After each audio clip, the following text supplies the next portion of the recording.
Lorsqu'il y a quelques semaines, sur l'initiative de quelques femmes engagées, j'ai su qu'une liste féministe se présentait pour les européennes, j'ai été extrêmement enthousiaste pour la soutenir. J'ai toujours milité, je suis une femme engagée auprès de causes qui me paraissent justes et principalement celles des femmes. L'Europe est un enjeu extraordinaire qu'il nous faut absolument saisir et à mes yeux, les femmes doivent être encore plus concernées que tout autre pour aller voter.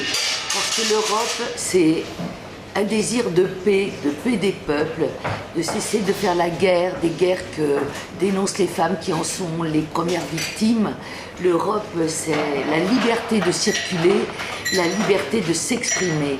Lorsque l'on voit que certains droits peuvent être de nouveau contestés, comme celui du droit à l'avortement en ce moment en Espagne ou en Lituanie, ou carrément interdit dans un pays proche de l'Europe et qui fait partie de l'Europe comme la Pologne, je déplore que toutes nos campagnes et tous nos combats passés puissent, une décennie après et à peine, être de nouveau remis en cause.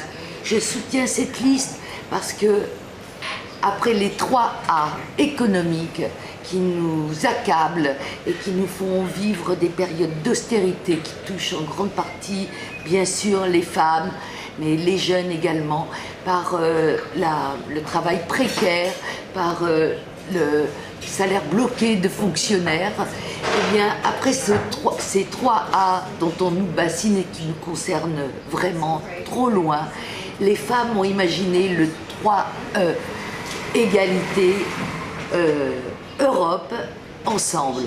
3E, égalité, Europe, ensemble. Il faut absolument aller voter.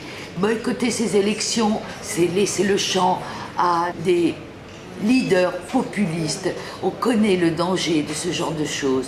Je déplore que certains appellent au boycott. Je déplore qu'on ne fasse pas une campagne plus attractive pour pousser tout le monde à prendre son destin et sa vie en main pour l'Europe.